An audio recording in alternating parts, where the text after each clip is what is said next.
the charming Shirai Monkler to stage.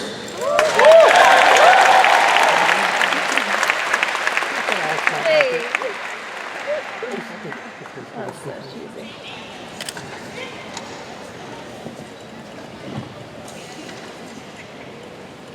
Thank you, Dominic.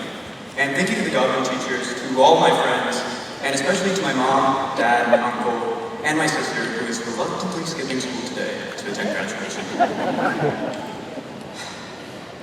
I need to make a confession. I have something that I've been holding on to for years, and quite frankly, I wasn't even sure if I would ever share it. But today, with permission from the administration, I want to get it off my chest for the first time. I don't know how to ride a bike. I know, it's a lot to take in all at once.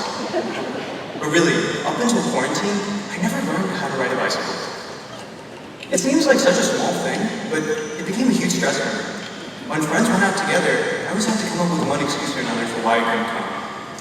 Yeah, I had to sell my bike, so I could save for college. Try you. You're in first grade.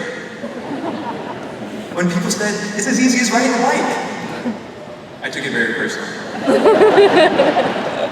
Now, it's not like I didn't try to. Hundreds of times throughout my childhood, I took out my Spider-Man bike and decided that this would be the day. But after the first couple falls, I quickly became aware of how stupid I looked in front of everyone else, and gave up. Biking was useless anyways. I mean, we invented cars for a reason. Eventually, though, I outgrew my Spider-Man bike. I outgrew elementary school, then middle school.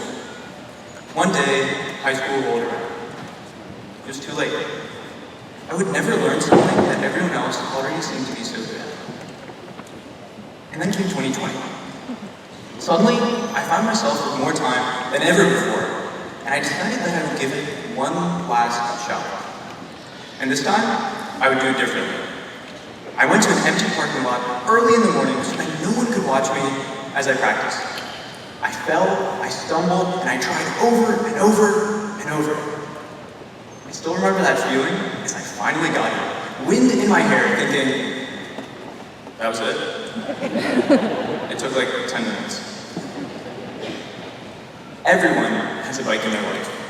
A project you never started, a person you never talked to, an experience you never had. And it's easy to just wait for that perfect time to ride that bike. But experience tells me that you'll be waiting for a while. Because the perfect time isn't out there, somewhere far in the future or lost back in the past. The perfect time is a decision made right now, in here. The point with this bike story isn't that the circumstances changed.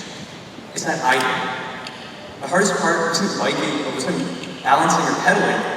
It was getting over my own fear of being imperfect.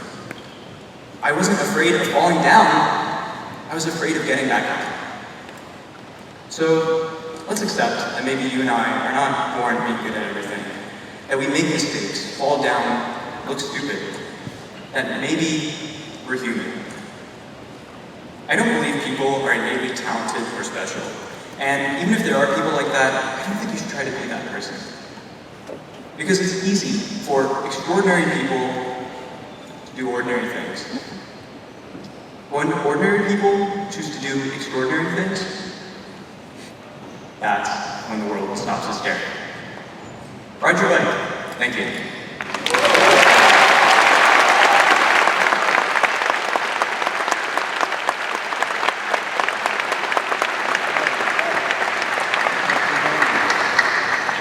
Our next speaker has a warm personality, is one of the most approachable people I've met, and is the best saxophone player I know. Well, other than me. It's my pleasure to welcome Alex Siegel.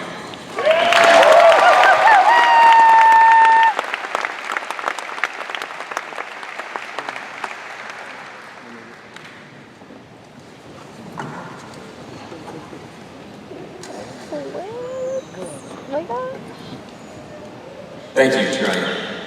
And thank you to the Godwin teachers, staff, distinguished guests, and especially to the class of 2022. When I reflect on these 4 years, I'm grateful. I'm grateful for the experiences, for our accomplishments, for this year and this graduation happening, face to face. And above all else, I'm grateful for people. When I look at myself and how much I've changed, I can see bits and pieces of my teachers, my friends, and my family. Their sense of humor, their advice and wisdom, even the clothes they used to wear. That's what happens when you're the shortest in a group of friends. You get all the heavy ones. The people around me didn't just make my experiences great. They made me. Granted, not every experience was great. But when I look back, I find that all my worst moments had one thing in common. Feeling uncertain. When I was too afraid to try something. When I fell out of relationships. All of those months we spent apart. And while the world has certainly given us our fill of uncertainty, we found ways to thrive in what we can control. I don't know if you'll be able to believe this, but I was a bit of a goody two-shoes when I was younger. I remember how badly I wanted to be a bus safety, which, for those of you who don't know, were the supreme pillars of order for child transportation. But while I wanted to follow the rules, I was very non-confrontational, which is just not a great combination for an authority figure. So, needless to say, I didn't get it, and my 5th grade ego was devastated. But as much as I wanted that sweet, sweet neon yellow belt, I wasn't really upset that I wouldn't get to be a safety. I was embarrassed, because while some people were chosen, I wasn't. I spent a lot of my earlier years focused on other people's perceptions, and I let it dictate my choices. Now, it took some time, but I found my footing in high school.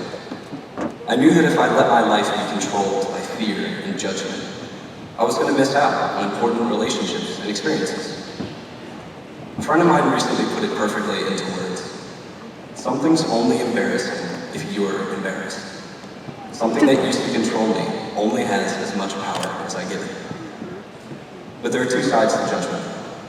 I was only afraid of being judged because I judged others. And while I'm definitely not the same my grandma thinks I am, I want to share with you all one more quote that I live by, one that I learned from my mother. You don't have to agree, but you must strive to understand. If you make an effort to truly understand something, you'll naturally find yourself with fewer judgments, and any judgments you do have will be well-founded. I know it's possible, because I've seen it happen. Think back to the beginning of the school year. There was this warm, fuzzy feeling draped over us. We were interacting with each other in droves, with people we'd never met before, determined to do everything with everyone as often as possible. We were desperate to make up for lost time. We were dropping our guard, pursuing connection. Our class's experience is unique, but it's not negative. We face uncertainty and refuse to be held back.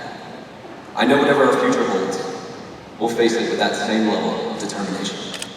Thank you.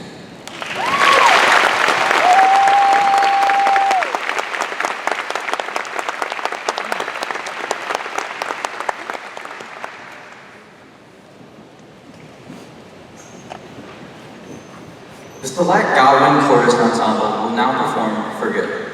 This song, by Stephen Schwartz and arranged by Mac Huff, comes from the Broadway musical Wicked. Following For Good, the ensemble will sing the Godwin Alma